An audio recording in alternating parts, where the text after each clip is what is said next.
TDP senior నేత మాజీ మంత్రి బండారు సత్యనారాయణమూర్తి తీవ్ర అస్వస్థతకు గురయ్యారు.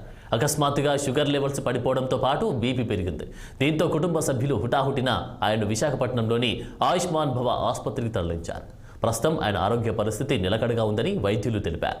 కార్యకర్తలు, అభిమానులు, అనుచరులు ఎలాంటి ఆందోళన చెందాల్సిన అవసరం లేదని, 1-2 రోజుల్లో ఆసుపత్రి నుంచి డిశ్చార్జ్ అవుతారని కుటుంబ సభ్యులు చెబుతున్నారు. ప్రస్తుతం పెద్దుర్తి నియోజకవర్గం టీడీపీ ఇన్ఛార్జ్ అభ్యర్థిగా బండారు సత్యనారాయణమూర్తి వ్యవహరిస్తున్నారు.